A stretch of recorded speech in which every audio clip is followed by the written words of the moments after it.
বাচ্চা মেয়েটিকে যেভাবে নৃশংসভাবে শারীরিক নির্যাতন করে নৃশংস অমানবিক খুন করা হয়েছে, তার পরিবার প্রথম দিন থেকে মুখ্যমন্ত্রী এবং পুলিশকে সাহায্য করেছে, আমাদের কথা শুনেছে। আমরা পরিবারের প্রতি কৃতজ্ঞ। আমি প্রথম ইনসিডেন্টের দিন ফোনে কথা বলেছি, টুইসডে ফিজিক্যালি মিট করেছি ওনাদের সঙ্গে বারুইপুর এসপি অফিসে। স্পেসিফিক 4 জনের নামে ওরা অভিযোগ দিয়েছিলেন। 4 জনকেই পুলিশ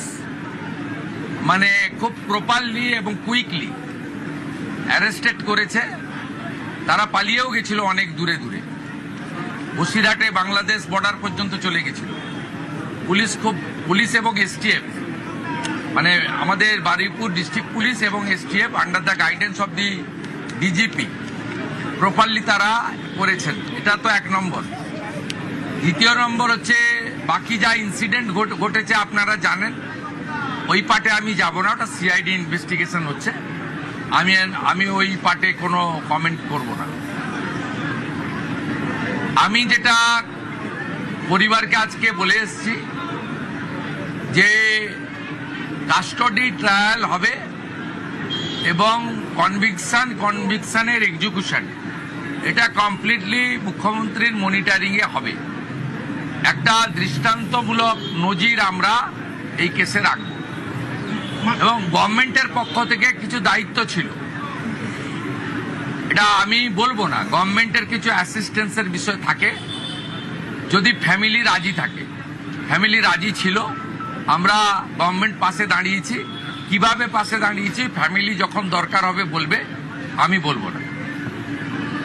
দ্বিতীয় হচ্ছে ইন্দ্রজিৎ মণ্ডলের যে মব লিঞ্চিং, এটা মব লিঞ্চিং আমি বলবো না। এটা কমপ্লিটলি তার নাম পরিচয় দেখে তাকে খুন করা হয়েছে। এর পিছনে ভোটে রিজেক্টেড যারা হয়েছেন তাদের বড় উস্কানি রয়েছে। র্যাডিক্যাল মৌলবাদী গ্রুপও থাকতে পারেন, আমি উড়িয়ে দিচ্ছি না। তাতে যতগুলো ছবি দেখা গেছে প্রত্যেককে পুলিশ অ্যারেস্ট করেছে, thanks to West Bengal police. একজনকে বকখালি থেকে তুলেছে, একজনকে দীঘা থেকে তুলেছে এবং যাদের যাদের ভিডিও ফুটেজে সোশ্যাল মিডিয়াতে দেখা গেছে একটা 35 বছরের অবিবাহিত যুবক ছেলেকে হাত পা বেঁধে নৃশংসভাবে পিটিয়ে মারা হয়েছে সংগঠিতভাবে। সেক্ষেত্রেও আমরা পরিবারের পাশে দাঁড়িয়েছি। ওর বাবা মার হাতে আমরা আজকে 25 লক্ষ টাকার চেক তুলে দিয়েছি। পুলিশকে ধন্যবাদ, তার বড় ছেলেকে সিভিক ভলেন্টিয়ার্সে চাকরি দিয়েছেন ডিজিপি সাহেব থ্রু সুপারিনটেন্ডেন্ট অফ পুলিশ। এই সূর্যপুর আউটপোস্টে তার ডিউটি দিয়ে যে বাড়িটা ভেঙেছিল রিপেয়ার করে দিয়েছে 2 দিনের মধ্যে। বাবার বার্ধক্য ভাতা, মায়ের অন্নপূর্ণা দুটোই ডিএম সাহেব চালু করে দিয়েছে। আমরা এই পরিবারের দায়িত্ব নিয়েছি। ইন্দ্রজিৎকে আমরা ফিরিয়ে দিতে পারবো না। ইন্দ্রজিতের প্রত্যেকটা খুনি সমানভাবে ওই একরত্তির ছোট্ট কন্যার খুনিরা,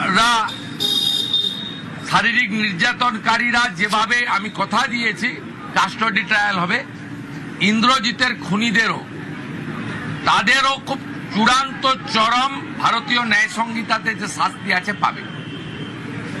ওই নির্যাতিতার পরিবার, ওই ছোট্ট বাচ্চা মেয়েটির পরিবার আমার কাছে মঙ্গলবার দিন এসপি অফিসে অনুরোধ, আমি বলবো না, যুক্তিগ্রাহ্য একটা সাজেশন দিয়েছিল যে আমার তো আর আদরের কন্যা ফিরবে না, যে সূর্যপুরে একটা আউটপোস্ট বানান। Thanks to home secretary Shrimati Sanghamitra Ghosh মহোদয়া, thanks to DGP mister Siddhinath Gupta IPS. তারা মুখ্যমন্ত্রীর কাছে করা এই পরিবারের ইচ্ছাকে কার্যকর করে দিয়েছেন উইদিন 4 days। আমি সূর্যপুর আউটপোস্ট উদ্বোধন করলাম।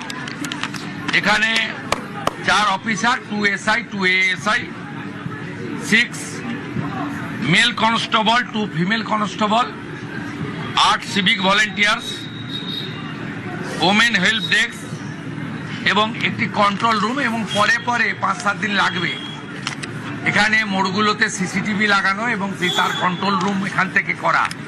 এই কাজগুলো তারা করবেন, আমাকে কথা দিয়েছেন ডিজিপি এবং সুপারিনটেন্ডেন্ট পুলিশ। আমি আশাবাদী যে পুলিশ এই বিষয়ে যথাযথ ব্যবস্থা নেবে। আমাদের ওই পরিবারটি অর্থাৎ নির্যাতিতার পরিবার আমাকে বলছিল যে প্রচুর অ্যারেস্ট ইত্যাদি হচ্ছে, আপনি বিষয়টা একটু দেখুন, আমাকে স্থানীয় লোকেরা চাপ দিচ্ছে। আমি বলেছি ভিডিও ফুটেজ দেখে রেল লাইনে যারা লোহার বিম ফেলছিল তারা কেউ ভারতপ্রেমী হতে পারে না, এটা রাষ্ট্রবিরোধী কাজ। আমাদের ইন্দ্রজিতের খুনি এদের সঙ্গে পেয়ার মহব্বত হতে পারে না। বাকি যদি কোনো নিরীহ লোক, অ্যাগ্রিভ লোক অ্যাজিটেশন করেছে, অ্যাজিটেশনকে আমরা ওয়েলকাম করি, কারণ এটাতেও কারোর ক্ষোভ দেখানোর ডেমোক্রেটিক হইতে দরকার রয়েছে। আমি আইজি সাহেব কঙ্কর বায়ুকে বিশেষ দায়িত্ব দিয়েছি যাতে কোনো নিরীহ লোকের উপরে কোনো রকম পুলিশি অত্যাচার টর্চার না হয়। যদি ভিড়ের মধ্যে ধরেও ফেলেন, তাদের যা সিস্টেম আছে এটা আমার ইন্টারফেয়ার করা উচিত নয়। আমি শুধু সাজেস্ট করেছি অ্যাজ এ হোম মিনিস্টার, যদি কোনো ইনোসেন্ট ফেসে থাকে তারা দেখবেন, আইজি সাহেব বিশেষভাবে দেখবেন। আর এখানে অনেক ভয়ে দোকান টোকান বন্ধ করে দিয়েছিলেন, এসপি মাইকিং করবেন, মাইকিং করার পরে সব নর্মাল করে দিন, ভয় পাওয়ার কোনো কারণ নেই। খুনিরা, ধর্ষকরা, রেল লাইন যারা ভাঙতে গেছিলেন তারা ভয়ে থাকুক, ভয় পাওয়াটা স্বাভাবিক, তাদের শিক্ষা দেওয়াটাও আমাদের কাজ আইনি পথে। বাকিদের ভয় পাওয়ার কোনো কারণ নেই। আমি বলে গেলাম আমাদের এই এলাকায় নজরদারি চলবে, 2টো বাড়িতে হাউস গার্ড থাকবে এবং আমরা আস্তে আস্তে আশা করব সবটা নর্মাল হয়ে যাবে এবং এই ঘটনা থেকে শিক্ষা নিয়ে এই রাজ্যে এই ধরনের কোনো কাজ যাতে না হয় দেখবেন। এই ব্যাপারে ফুল ভিডিও দেওয়া আছে আমাদের চ্যানেলে, দেখে নিন। আমি হুমায়রা কুরেশি, দয়া করে আমাকে একটু সাপোর্ট করুন, সাবস্ক্রাইব করুন, লাইক, কমেন্ট, শেয়ার করুন।